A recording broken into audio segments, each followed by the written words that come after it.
Start up the car,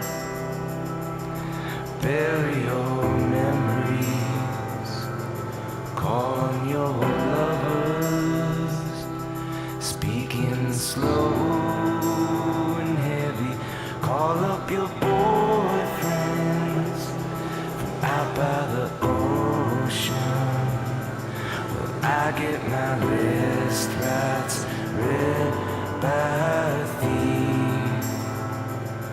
Well, I get my list rights read by thieves. Darren Smith's my name. Hip hop's my game. Just kidding. Darren Smith's my name. Sorry. I teach at here at Wichita State in the College of Health Professions. I'm on faculty here as a PA faculty member. I also teach in public health. When I'm not doing medicine, I'm making people angry by writing pieces that deal with religion and sports. Okay. And that comes about from my experiences working in Provo at BYU. I was actually at BYU when they brought the largest African American recruiting class that they've ever had. That was in 2004. I think they had 16 or 17 young black men that they brought in to a predominantly white environment. Is this primarily for the football team, or is it for all sports? Okay. Right, just for the football team. Okay. And at the time, I was teaching at BYU in sociology, and I had one of the coaches that came to me and said, "Hey, we're bringing all these brothers in. Is there anything we should be doing?" And I said, "There's a lot of things you should be doing which you haven't done. Mainly in terms of mentoring these young men to make sure they had people to go to if they had issues, or they had resources available to them, because BYU is a very religious institution. It's almost evangelical in the sense that they have a lot of rules and regulations and strictures there designed to help students to better matriculate their educational experiences, but also help to reinforce the religious theology of Mormonism. Okay. And these young men didn't grow up having Mormonism as part of their life experience. These were non-Mormon athletes. And so I saw a recipe for disaster then. And I expressed to this coach, he probably should talk to Gary Croton, who was the coach at the time, that they need to really put something in place, and quick. Otherwise, we're going to have a mass exodus of young black men. It's not going to look good for the university. Well, he didn't do it, and there was a mass exodus of young black men. Sexual violations, alcohol, petty drug use, primarily marijuana, and a high-profile status because they're football players. Right. There's not too many black folk wandering around Provo, Utah, and so when you do see a black person, the first assumption, at least for whites, either they're playing sports or they're in the missionary training center. But more often than not, they're playing sports. It's sort of consistent with the stereotypes about black men and their bodies being, used as entertainment for white audiences. So that's kind of how I got interested. And then I had a gentleman in 2004 who actually wrote for ESPN magazine, who came to me and said, "Hey, all these black folk here, what do you think about this?" And so they interviewed me. ESPN did, and that was all over their magazine. And so this is the first time this got out, and the school was not happy about it. They was not happy that I was in their ESPN magazine, basically extolling the virtues of why these young men either need to be better mentored or simply don't recruit black players to BYU. If you're not going to provide mentoring to young black men, then don't recruit them, because it's a recipe for failure. So they saw this as a denigration more so than a call to action. Right. So. Okay. Okay. So in response to this, the question of Brigham Young University and its athletic department and its reliance on the honor code,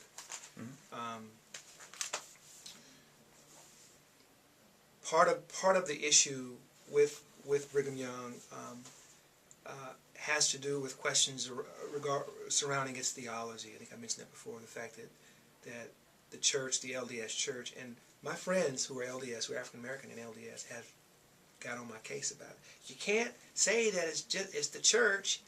You know, it's BYU. It's not the church. It's BYU. Well, the church, BYU is an extension of the church. It's a flagship school, for the Mormon Church. The Mormon theology is woven in the very curriculum at BYU. There's courses you take as a student there. It's called American Heritage, in fact, that really, well, I call it propaganda, but what essentially what it is, it's a sort of theological retrospective treatment of religious thought and how religious thought influenced secular thought, i.e. the Founding Fathers. The Founding Fathers created this sacred document known as the Declaration of Independence, and Mormons revere that as sacred document, like it may as well be holy writ as far as they're concerned. That Mormon theology is interwoven in the very foundation of BYU, and it should be. It's a religious school. I mean, religious institutions have the right to teach, or to sort of infuse religious doctrine as they see fit. They're guaranteed that in the Constitution. I mean, they have that right to do that. The problems with BYU, I think, in terms of athletics, has to do with the theological notions around race and how religion has always been used, or at least initially used, as an explanation for race. Before the invention of pseudoscience that sort of utilized ideas around skull size, phrenology, the study of people's heads, the Negro foot, the Negro nose, the Negro this or that, and all these pseudoscientists, very, very famous people actually, Linnaeus being one, Blumenbach, Augustine, others who, and even Thomas Jefferson, if you will, relied heavily on popular pseudo-cultural science as a basis to make sense of the black experience. But before that, it was religion. Religious thought relied heavily on that. Well, where Mormons get into trouble, right, with this issue is that they've yet to analyze their own discourse around race. And so the idea is that African Americans descended from Cain, or that African Americans couldn't decide if they wanted to be fighting the war against Michael or serving God, has really, I think, really culminates to form these very, very interesting racialized ideas about human differences. So that's sort of the platform that this whole topic begins with someone like Brandon Davies and his experiences playing basketball at BYU. Being a man of color assuredly guarantees him that he's going to be looked at differently than someone white who plays ball with him, because no one knows Brandon Davies. They don't have a personal relationship with him unless they're the coach and his team. People make assumptions about Brandon Davies by virtue of his race. There's a literal script, whether it's conscious or not, about his character, that race defines or predicts his characteristics. And given the fact that the man had sex with a white woman was already taboo, we don't talk much about that, but it's still taboo. We know that those lines are still fairly policed, even in the absence of Loving versus Virginia in 1966, which said that people of color could not legally marry. It was enshrined in the Constitution. It was enshrined in the Supreme Court, in law. People still did it, but it was against the law. So, and some more evidence to lend credence to the fact that America still has an issue with interracial marriage is the actual marriage data itself. It revealed that whites marry whites, blacks marry blacks, and and other groups marry other groups. But the biggest group to interracially marry is actually white men, who have the freedom, being on the top of the racial hierarchy, to marry who they want. But the number of white-black marriages are pretty low in comparison to white Latino or white Asian marriages. So marriage as an institution is a great marker for how well we're doing racially. And so the brouhaha that ensued as a result of Brandon Davies' infraction speaks volumes to that.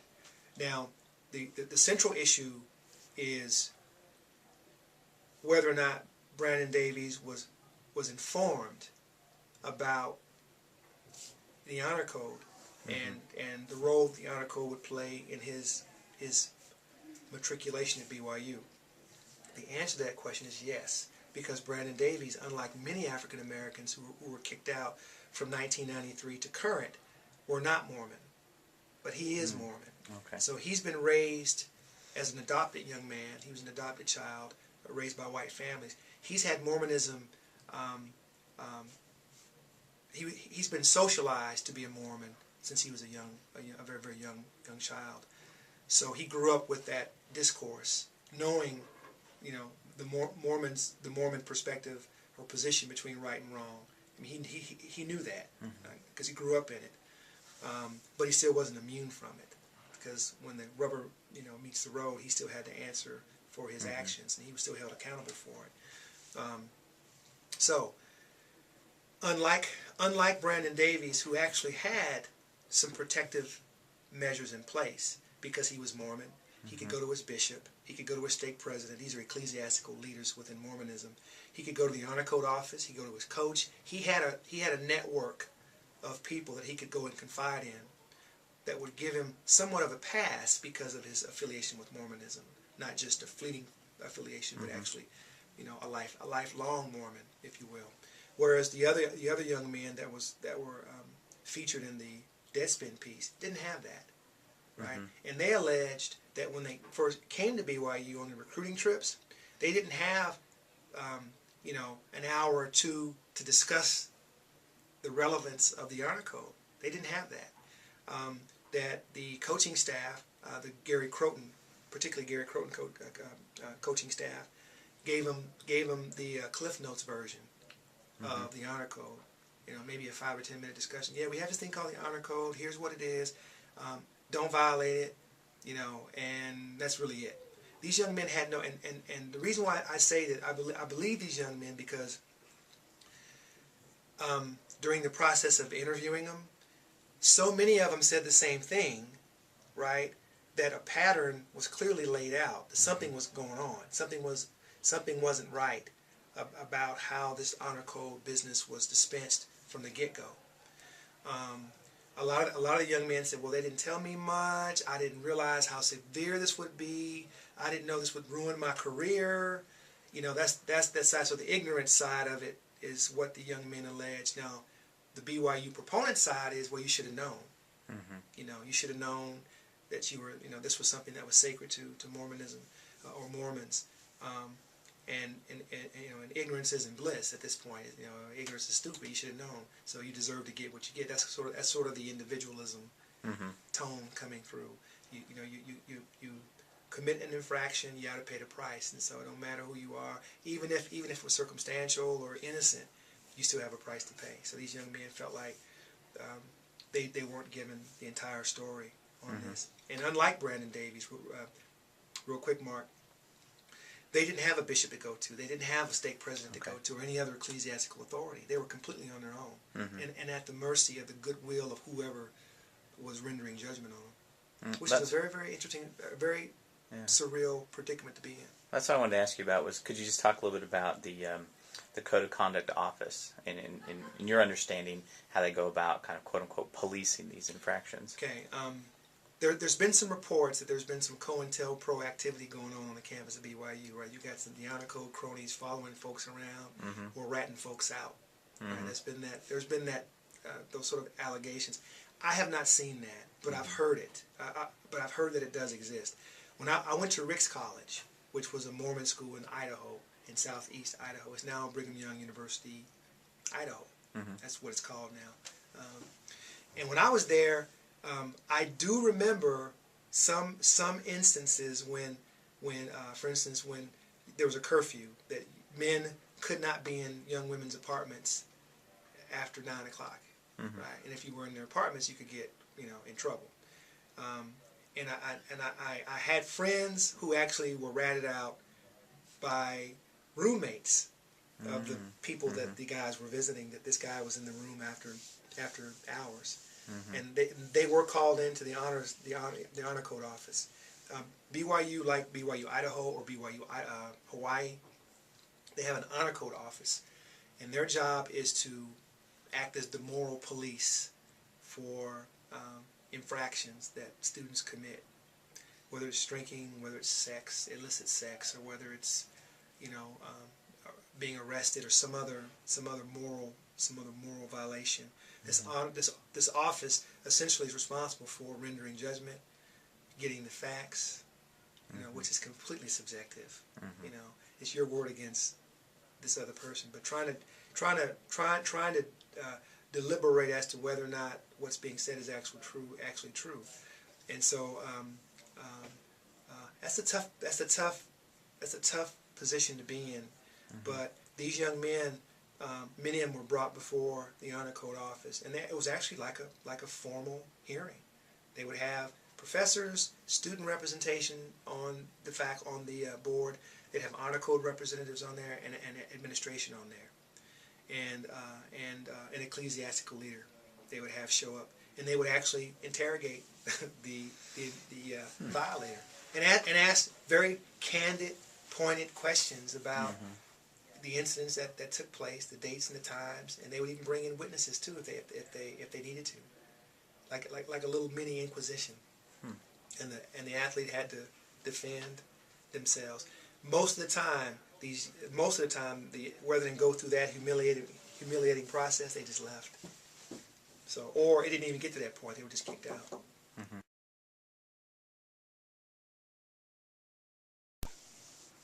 They really had no recourse.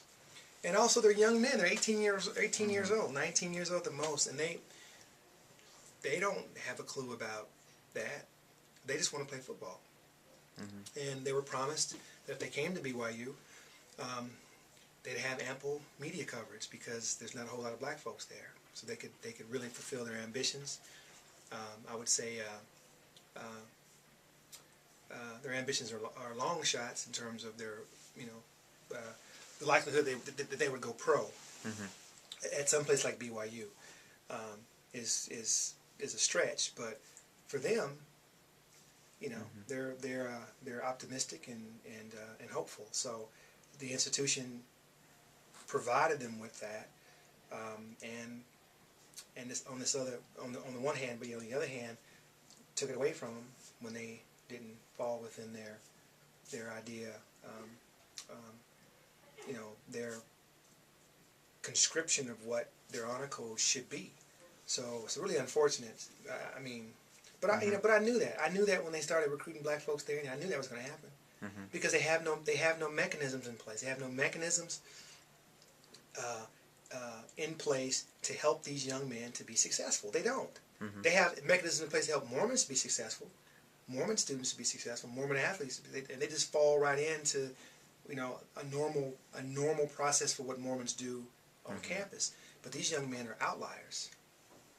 Okay, and you talked about, it's been reported that a disproportionate number of the individuals that kind of run afoul of this code tend to be athletes. And so now you're having the athletic department, which doesn't seem to have a mechanism in place. In your opinion, could you just kind of talk a little bit about the athletic department's response to this situation with these athletes getting in trouble? Well, during the interviews, some of the athletes said that the coach was very helpful. Coach Croton at the time was very helpful in trying to help them resolve their issues, but he could only do so much. Because once it's out of his hands, the administration takes over. And there's nothing he can do about that. Once it goes public, and what's so interesting too, Mark, is that it's so fascinating how when a black person commits some kind of a violation in the community, his name's all over the media. But when a white person does, you never hear about it. The high profileness of African American players there is profound. That if you literally are under a microscope there, so you really have to be careful what you do and where you go, who you say. if you want to get busy with somebody, don't do it at BYU. Do it up at the University of Utah or somewhere where it's not, you're not a part of that community that way, because it'll come back on you. So the athletic department's initial response to this was laissez-faire. Right? When I first went to Gary Croton, there was a coach that works at BYU right now. He's the academic coach, and he and I were in the same master's program together. And so, I remember giving him a proposal. That here's a proposal that you can give to Gary Croton, because I know you guys are bringing in 15, 16 brothers up in here, and I don't know if you've given that a lot of consideration and thought about the situation that may put these young men in. Situation, just meaning this, Mark. Hot, chiseled athletes, fine ass women. It's a recipe for all kind of, you can guess all kind of things that may go on, and they did go on. So, but my thing was, let's have a system in place where we can track the young men, track their grades. They can have like an ombudsman, if you will, someone that could they can come and confide in, talk to, help them resolve issues. Someone they go to the professors and talk to the professors about them. If they get in trouble, or if they have any temptations of trouble, someone would be there to sort of intervene for them. Someone that can talk to the administration in their behalf, to help the administration understand the circumstances and the difficulties at being on a predominantly white campus like BYU. That's not to say that African Americans are on a lot of predominantly white campuses, but one as religiously zealous as BYU, that has built into its very fabric religious theology. The honor code is an extension of Mormon theology. It is Mormon theology. In Mormonism there's a discourse called it's called the Word of Wisdom. Okay, the Word of Wisdom is nothing more than a series of, you can't smoke, you can't drink, stay away from hot drinks, blah blah. It's pretty vague, but it sort of lays out this framework for how you got to live your life, right? Stay away from drugs, blah blah blah, right? So, and a number of other things. Well, and I'm paraphrasing it, but that credo is nothing more than, right, an extension of the honor code. So you're bringing these young men to Provo who probably have had some drinks, probably had some illicit sex, probably have done a whole lot of things that Mormons would just, their mouth would fall open at. Bringing them to this campus where you have white folks who've never really experienced black people. That's the majority of white people anyway. But there's even a hyper sense of it here in Provo because it's isolated. It's surrounded. You've been there, Mark. It's surrounded by this beautiful campus. Really the whole area gorgeous. is gorgeous. Yeah. BYU has to be one of the nicest campuses in the nation. And I've been to a lot of different campuses. It's the bomb. I mean, who wouldn't want to study there? You got, open up your window, you see a picturesque view of the Wasatch Mountain Range. It's gorgeous there. So, but these young men did not have the tools, the ecclesiastical religious tools, in the way that Mormonism defined those tools to be successful from the get-go. And the athletic department sort of felt like it wasn't really necessary, right? Because there were so few blacks there to begin with. That's an extra burden, an extra hassle that the athletic department would have to invest in, and so it just wasn't worth the investment. So nothing ever happened, and so it was within a year that they started kicking folk out. So just as quickly as they came, this group of recruits came in, they left equally as fast. Yeah, it was incredible. So, and I think I had mentioned this to you before, that part of it has to do with it's just not about violating the honor code. That's the most obvious thing to sort of put your finger on. But there's other things going on as well. There's racist ideology that's always been a part of Mormonism since 1830. It's always been there. So you got these sorts of competing ideas that are sort of reinforcing the need to expel black players. You got that going on. You've got law enforcement calling, pushing, the envelope to get these guys out of here. Troublemakers. You got a small town mentality. I just think that the athletic department, when confronted with this stuff, really just sort of turned a blind eye to it. Okay. And so it sort of bubbled over. One of the things then, we can kind of look at this. Now, BYU is very, very kind of unique in how it's woven the religious ideologies into the curriculum and things like that. But for other athletic departments around the United States, this idea of bringing large numbers of individuals and trying to integrate them into some sort of loosely defined community. How do you think, in kind of your estimation, with dealing with this ideas of religion but also race, how can athletic departments provide an infrastructure or mechanism to help integrate these individuals so they're able to be successful, but also so that the community then can, drop stereotypes and embrace them for who they are? Okay. On predominantly white campuses, I think in order for young men of color to be successful in major high-revenue sports like basketball or football, they have to have a cadre of faculty and staff that look like them. That's the first thing. Okay. So it's really asinine to assume that you can bring young men of color on campus and they have no mentors. They have no one that they can sort of model. And so, as another huge problem that BYU has, they have no faculty of color. They have nobody of color there, to teach, and no representation of difference there beyond, predominantly white Mormon students from the Intermountain West. That's where the majority of students come from that go to BYU.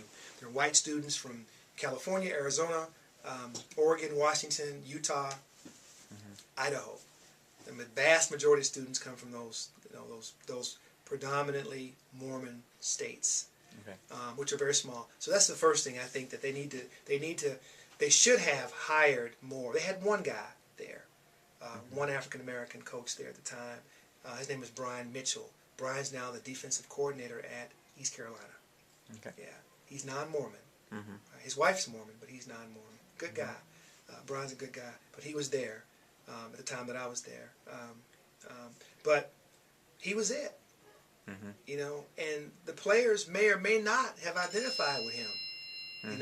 Just because you have one on campus don't mean everybody's going to identify with you. You have to have a critical mass because certain personalities jive and others don't. Same way with white folks, but white folks take it for granted because they have a ton. They have a critical mass of people around that they can sort of identify with. So that's the problem. So BYU should have hired more people, more staff, more athletic advisors who are of color, right? More African Americans and people of color who were represented in the administration as well. Coaching staff, not just a predominantly white coaching staff, but a diverse coaching staff to the extent possible, because most black coaches won't go to BYU, or other coaches of color have no reason to go to BYU. That's why they primarily hire Mormon coaches. And it's surprising how well they do despite that. I mean, it's surprising. Although I don't think they're going to do very well because they can't. BYU will never be a perennial powerhouse, and they won the 1984 NCAA championship on a fluke, as far as I'm concerned.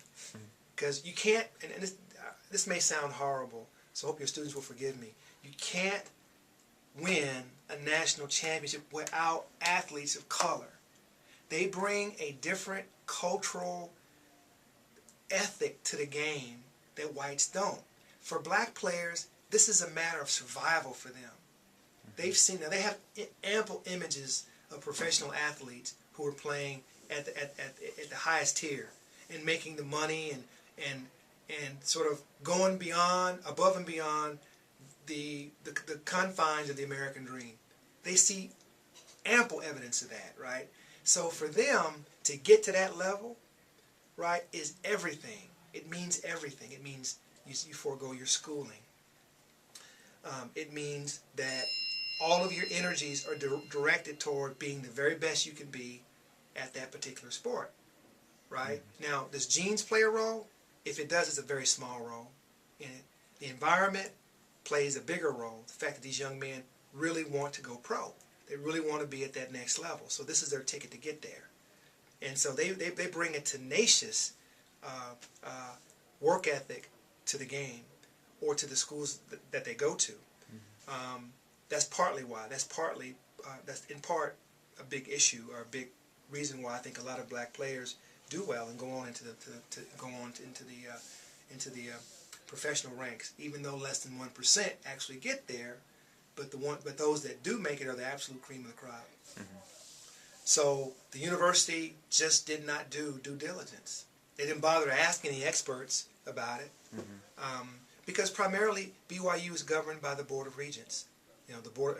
We don't call it the Board of Regents; call it the Board of Trustees, which are nothing more than church leaders at the highest level who sit around and make decisions about BYU. They're non-academics. They're they're not scholars. They're religious leaders. They're former businessmen, or attorneys, or physicians, or the upper class,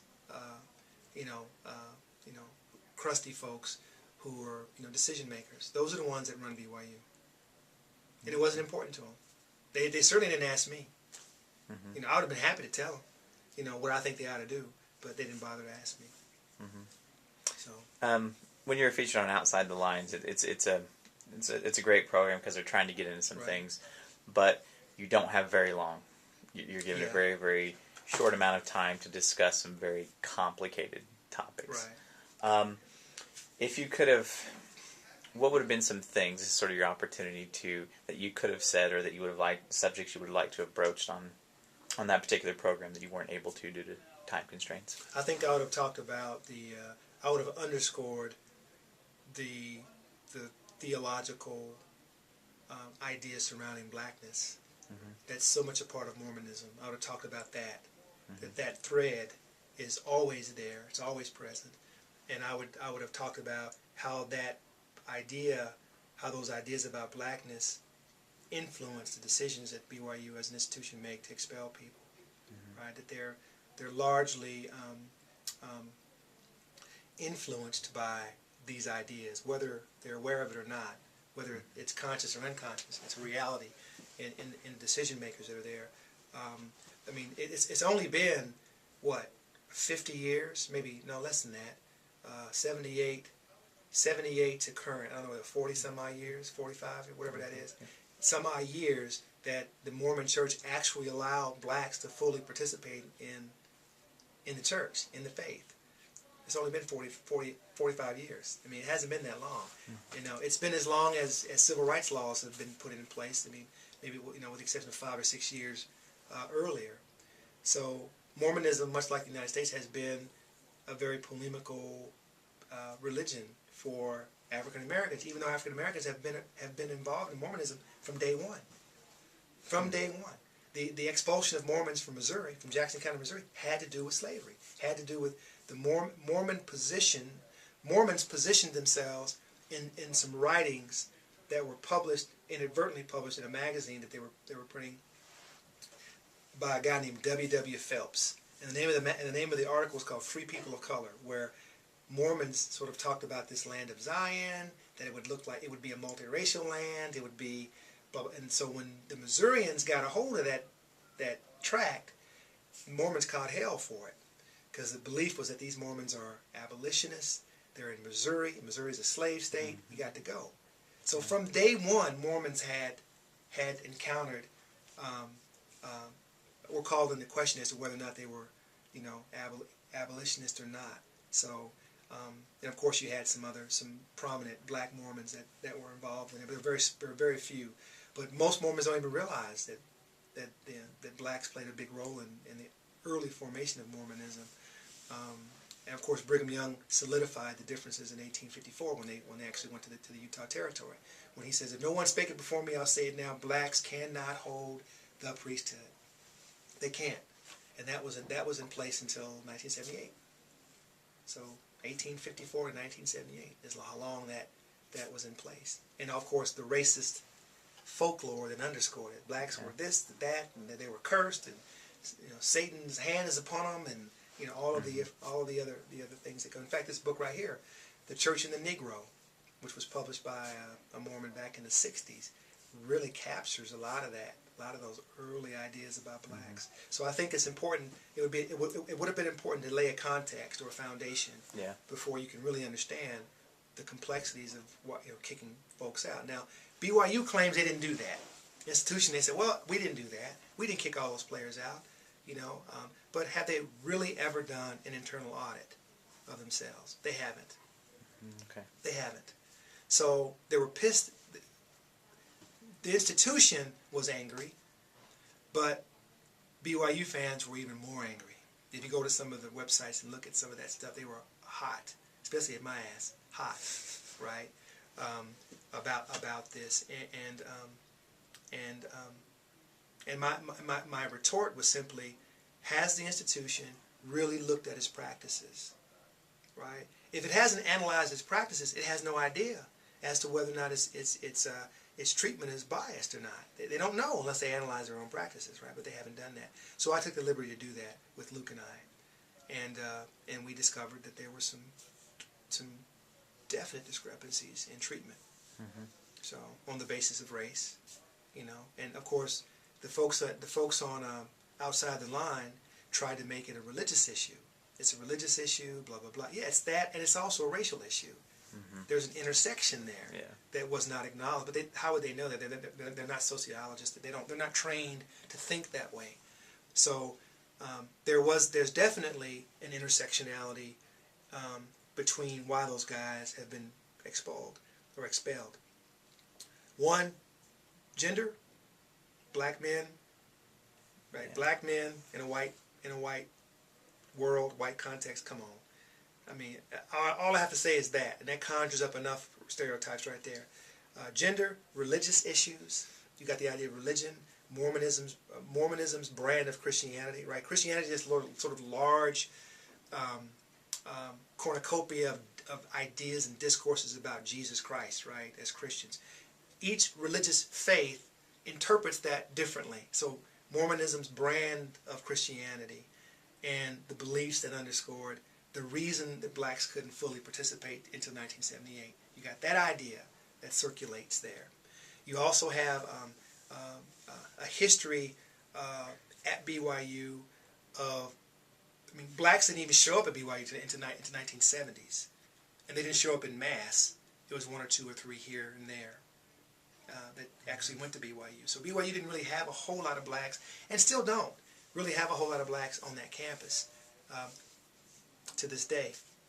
So you got, all these different competing positionalities that the institution has not reviewed and has not bothered to look at, because they don't have to, right? They're the 800-pound gorilla. They don't have to.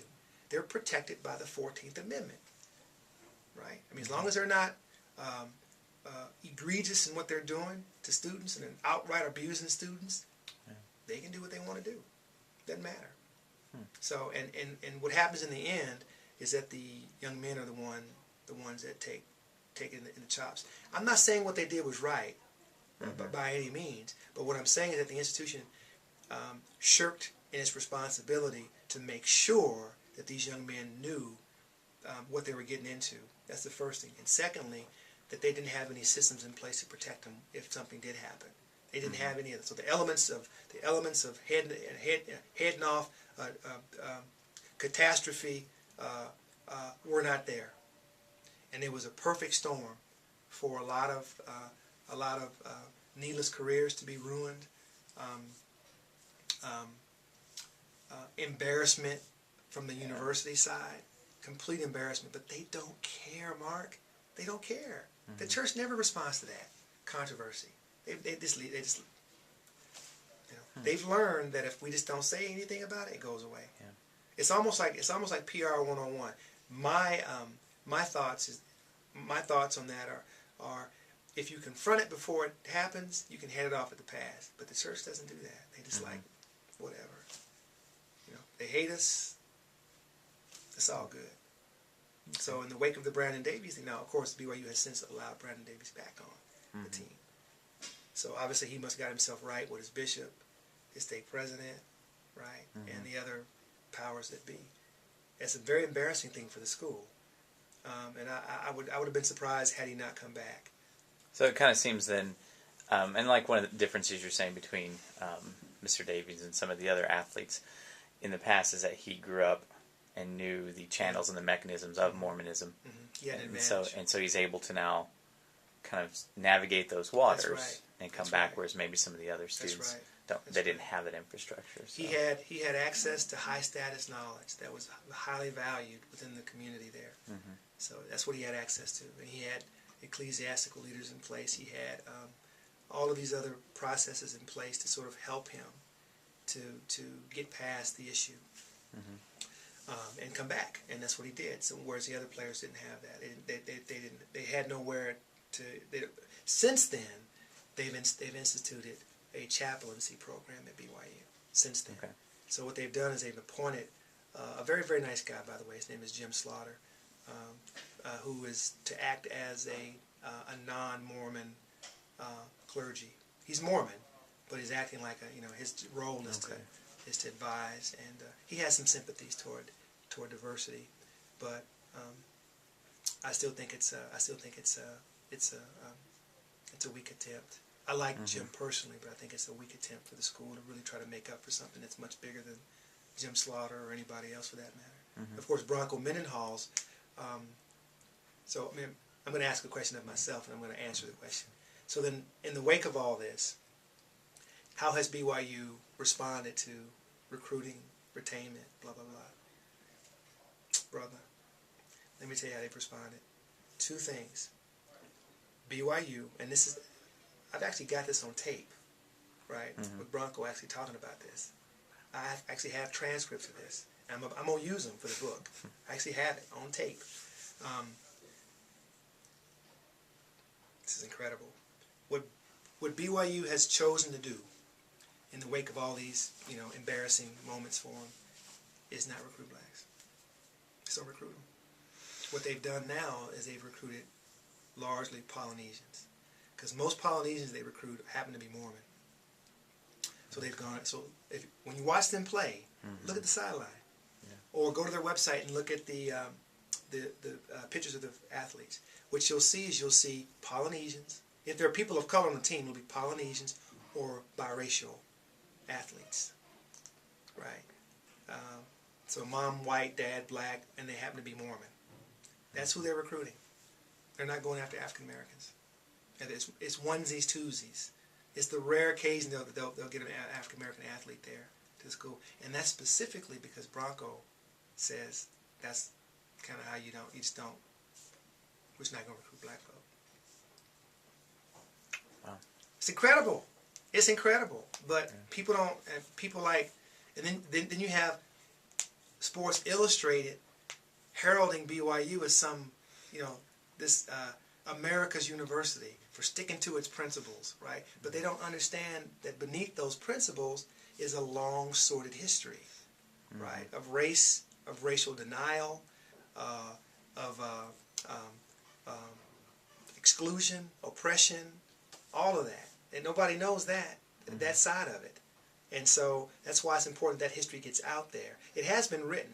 That history has been written by some very, very prolific Mormon scholars.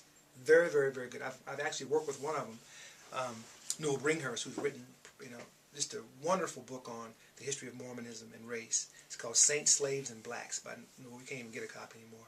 He's trying to do a second edition of that book, but so that the work has been done, but it hasn't been accessible to the masses. Nobody knows much about that history unless you go digging to find it, or happen to know a little bit about it, from just sort of a happenstance. But it needs to be out there. People need to understand that that ideologies, whether they be religious ideologies or otherwise, impacts, performance, athleticism, matriculation of athletes, quality of experience of athletes on a predominantly white campus, campus climate issues. This is a campus climate issue as well for black athletes.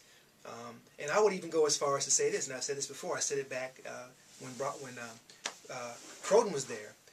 BYU has no business recruiting black athletes. If they're not prepared to put these systems in place to help them succeed, they have no business recruiting black athletes. And I would tell black athletes, don't even bother going to BYU. In fact, if you look at the Deadspin piece, many of the athletes said that. You know, I mean, I tell people don't go there. You know, I mean, not that it's a bad school. I'm not saying it's a bad school, because actually I'm a graduate of BYU, but there's a benign neglect of what students of color need, and they just don't really address that much. They're very out of step with that. Very, very much out of step with that. Most white schools are, but they at least pay, they at least pay some lip service to it, if anything. But BYU just don't give a damn. They just don't care. You know, because of course religious ideology supersedes secular ideology on race. Yeah. Okay. Well, thank you. I appreciate you taking some time. Start up the car, bury your memories, call on your lovers, speaking slow and heavy, call up your boys.